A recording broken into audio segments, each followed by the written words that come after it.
को शुरू करते हैं।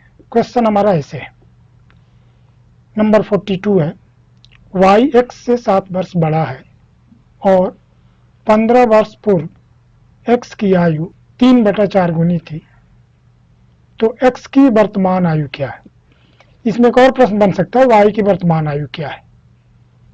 तो हम दोनों निकालेंगे, x की ही निकालेंगे और y का भी निकालेंगे।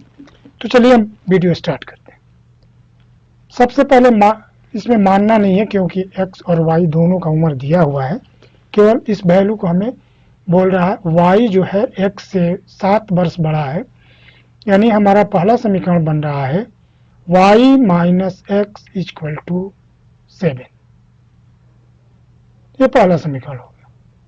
दूसरा समीकरण पर हम देखें, 15 वर्ष पूर्व, यानी जब भी पूर्व कहे तो वह संख्या दोनों के उम्रों से घटाया जाता है। तो इस तरह से समीकरण बनेगा, 15 वर्ष पूर्व दोनों के आयु में जो संबंध है, तो दोनों में से हम 15 घटा लिए। देखिए y में से भी 15 हम घटाए हैं, यहाँ y से भी और x से भी 15 घटाए हैं, और दोनों में जो संबंध है वो y जो है x का 3/4 गुना है। तो कंडीशन, अब क्रॉस मल्टीप्लाई कर दीजिए 4 से, इस तरह से कीजिए, 3 से y माइनस 15 में और 4 से x माइनस 15 में। 3 से मल्टीप्लाई करें तो फिर हो जाएगा 3y, और यहाँ 4x हो रहा है, 4x को इधर पक्षांतर कर लें तो माइनस 4x हो जाएगा, और इस तरह से समीकरण बनेगा। और 4 में 15 से गुणा करेंगे तो माइनस 60 हो जाएगा, और इधर जो आप गुणा किए हैं माइनस 15 में 3 से, तो माइनस 45 होगा, जो कि दाहिने तरफ जाएगा तो प्लस में हो जाएगा, यानी हमारा समीकरण नंबर 2 बना। अब जरा समीकरण नंबर 1 को देखें, y minus x equal to 7,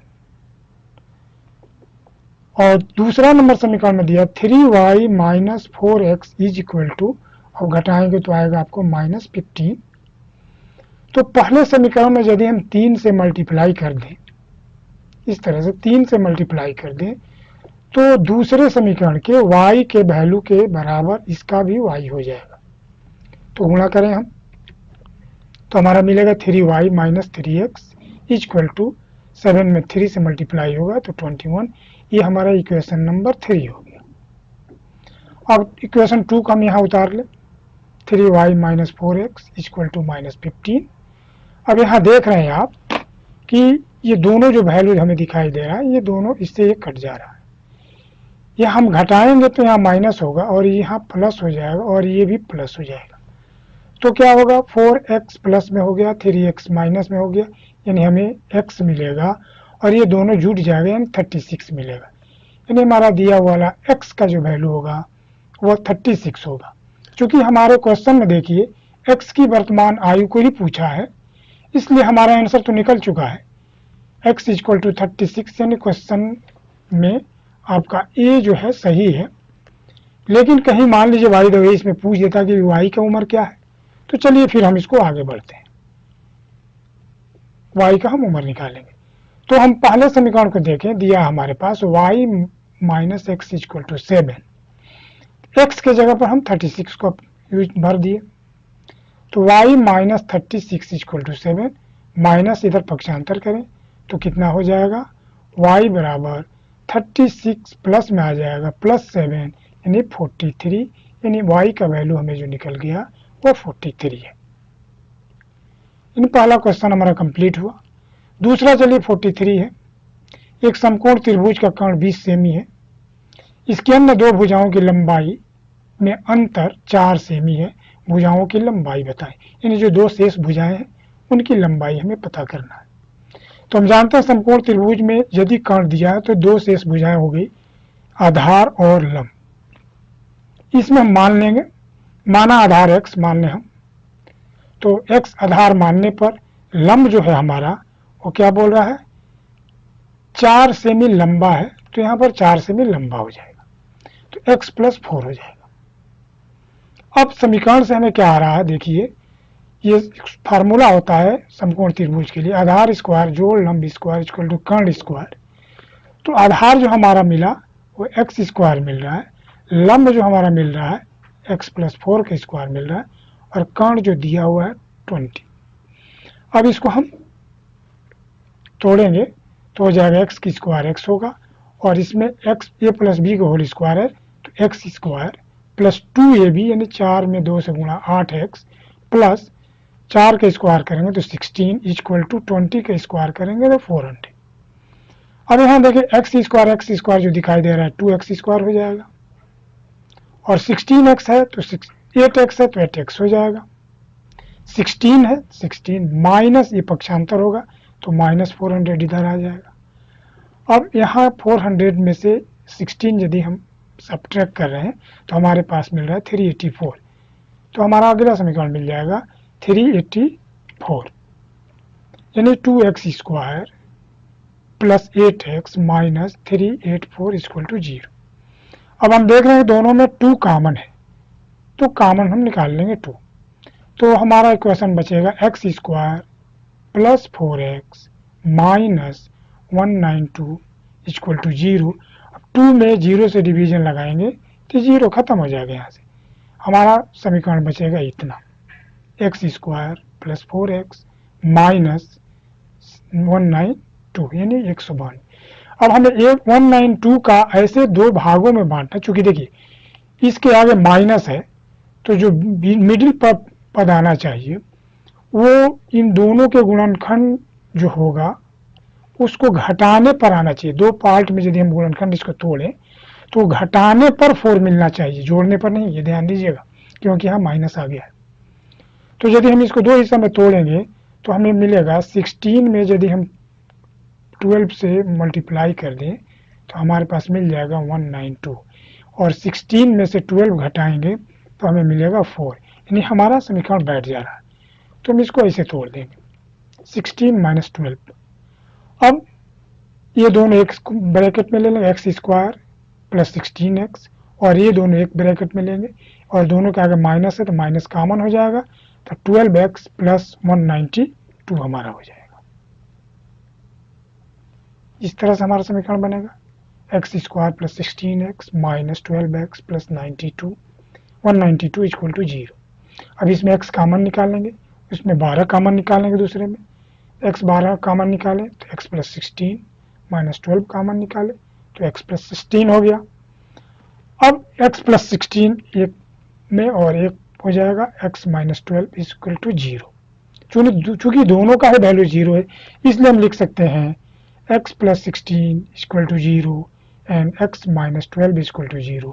दोनों को पक्षांतर करेंगे तो x इक्वल टू मिलेगा माइनस 16 और दूसरा मिलेगा x इक्वल टू 12। तो माइनस 16 चूंकि रेखा की लंबाई नहीं हो सकती है, आधार की लंबाई नहीं सकती है, इसलिए असंभव हो जाएगा। यानी हमारा आधार जो मिला वो 12 मिला, 16 नहीं मिला, केवल 12 मिला है यहाँ। और इसलिए लंब हमें जो निकालेंगे तो हमारा समीकरण दे रहा है x प्लस 4 इन 12 में 4 जोड़िए 16 यानी हमारे लंब की लंबाई 16 होगी। क्वेश्चन कुछ इस तरह से है under root 20 into 21 into 22 into 23 plus 1 find out the value of this given में। यानी हमें यहाँ पर बिना कैलकुलेटर का इस्तेमाल किए इसका मल्टीप्लाई प्लस 1 जोड़ करके इसका स्क्वायर रूट करना है और हमें आंसर लाना है।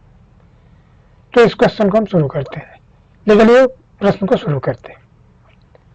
सबसे पहले हम देख रहे हैं 20, 21, 22, 23। यदि हम यहाँ 21 और 23 को एक साथ ले लें तो हमारे पास एक पेयर बन रहा है। यहाँ देखिए 20 और 23 और ये 21 और 22 यानी इन दोनों को एक साथ लेंगे और इन दोनों को एक साथ लेंगे तो ये पेयर हमारे पास बनेगा। और पेयर में क्या होगा हम देखिए, इससे हम पेयर बना देंगे और इसी में हम मल्टीप्लाई करेंगे, यानी 20 से 23 में और 21 से 22 में। चलिए मल्टीप्लाई करते हैं। 20 में 23 से मल्टीप्लाई करिए तो 460 इंटू 21 से 22 में मल्टीप्लाई हुआ तो 462 प्लस 1 दिया हुआ है, प्लस 1 हमने लिख दिया। अब थोड़ा ध्यान दे दोनों को संख्याओं में, एक है 460 एंड 460 और दूसरा है 462। इसके बीच की जो संख्या 461 है, यानी 461 से एक कम है और एक ज्यादा है। तो यहाँ पर हम लिख सकते हैं 461 माइनस 1 और दूसरा में हम लिख सकते हैं 461 प्लस 1, यानी इस तरह से हम लिख देंगे। अब यहाँ एक फार्मूला हो गया a minus b into a plus b, यानी a square minus b square का फार्मूला है।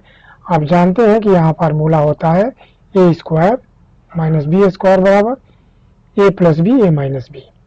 तो इस फार्मूला से हम चलेंगे, a square minus b square equal to होता है a plus b and a minus b. इस फार्मूला को हम लेकर चलेंगे।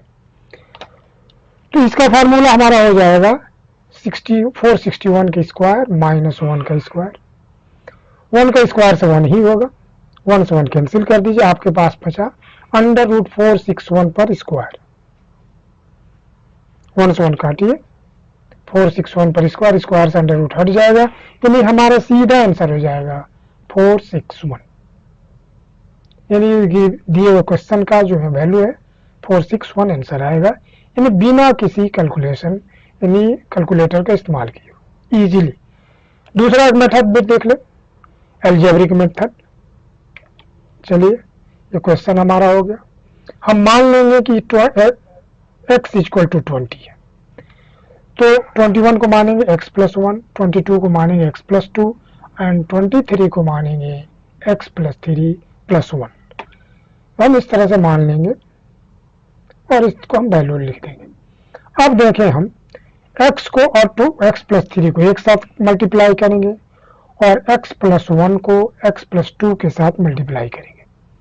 यहाँ देख ले, अब x में x प्लस 3 से मल्टीप्लाई होगा तो x स्क्वायर प्लस 3x, और इसमें होगा तो x square plus x 2x, फिर 1 में x से वो x प्लस 1 में 2 से 2 प्लस 1 दिया हुआ 1 दिया हुआ। अब देखिए इसको हम जोड़ ले, एक्स स्क्वायर प्लस 3x हो जाएगा।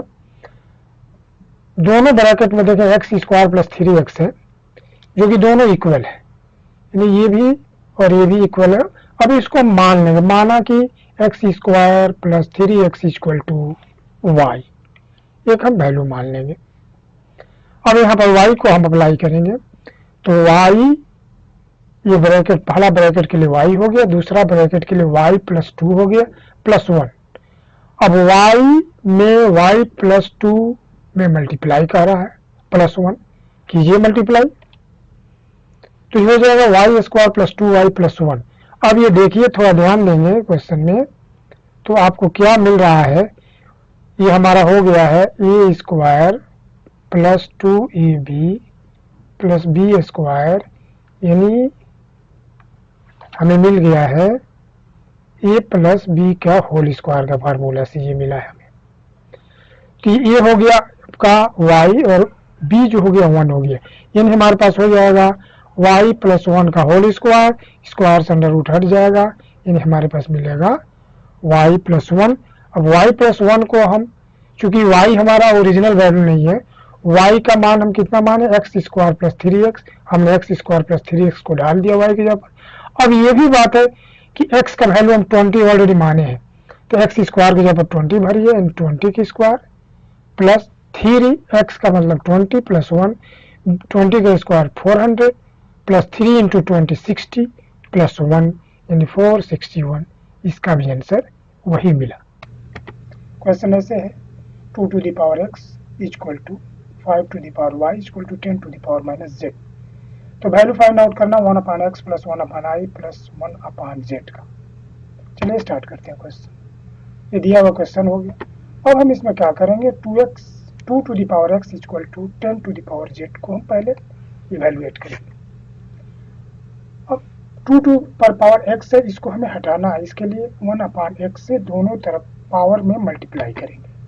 तो इन पावर मल्टीप्लाई बाई वो बना 1 अपान x, तो हमारे पास आएगा 2 to the power x into 1 upon x, इस x से x कैंसिल हो जाएगा, यानी हमारे पास बच जाएगा आपका 2 equal to 10 to the power minus z into 1 upon x। दूसरा लें, दूसरा 5 to the power y equal to 10 to the power minus z। इसको हम लेकर देखें अब ये हमारे पास है, दोनों तरफ 1/y से हम मल्टीप्लाई किए हैं, तो ये y से हम y को कैंसिल कर दें, फिर हमारे पास बच जाएगा 5 equal to 10 to the power z into 1/i। ये दो समीकरण हमारे पास मिल गए। अब ये दोनों समीकरण में हम क्या करेंगे, मल्टीप्लाई कर देंगे, तो हमारे पास समीकरण मिलेगा 2 into 5 equal to 10 to the power minus z into X और 2 into 10 to the power z into 10 to the power minus z into 1/i। अब इसमें हम देखें एक चीज, यहाँ पर दिया हुआ क्वेश्चन हमारे पास है 10 to the power minus z, इसको हम कर लें, माइनस को हटाने के लिए हम कर लेंगे 10 टू 1/10 पर z, और यहाँ मल्टीप्लाई करके इक्वल टू 10, और यहाँ पर हो जाएगा 10 टू द पावर z/x, यानी इसको हम माइनस को हटा दिए into 1/10 into z to the power, इसको भी हम 10 को भी इसी बेस के रूप में ले जाएंगे, तो 10 इक्वल टू हम लिख सकते हैं 1/10 to the power minus x। अब हमारे पास हो जाएगा 1/10 to the power minus x। अब ये बेस से बेस को हम कैंसिल करें, अब हमारे पास बच जाएगा कि जो पावर हमारे पास बचेगा उसको हम लेकर के कैलकुलेट करेंगे। हमारे पास बचेगा line z/x plus z/y equal to -1। अब हम दोनों का एलसीएम निकालेंगे, एक्स वाई दोनों का एलसीएम होगा और z इसमें कॉमन हो जाएगा। ये हम देख रहे हैं, ये दोनों में z कॉमन हो जा रहा है, z को हम कॉमन लेंगे, क्रॉस मल्टीप्लाई y प्लस x वाई इक्वल टू -1। अब इसमें हम दोनों पक्षों में क्रॉस मल्टीप्लाई x से y में करें, फिर ये मिलेगा हमें, दोनों पक्षों में x y z से हम डिवाइड कर देंगे। जिसे हम डिवाइड करेंगे z से z कैंसिल, xy से xy कैंसिल कीजिए, यानी हमारे पास मिलेगा y/xy plus x/xy equal to z। फिर हम x y से y को कैंसिल कर दें, x को कैंसिल करें, हमारे पास मिला 1/x प्लस 1/y, इसको पक्षांतर करें z 0, यानी हमारा रिजल्ट मिला 0। यही हमारा क्वेश्चन पूछा गया है, हमारा दिया हुआ वैल्यू है b इक्वल टू 0, यानी b हमारा सही है। धन्यवाद। यदि वीडियो अच्छी लगी तो कृपया लाइक एंड शेयर करें।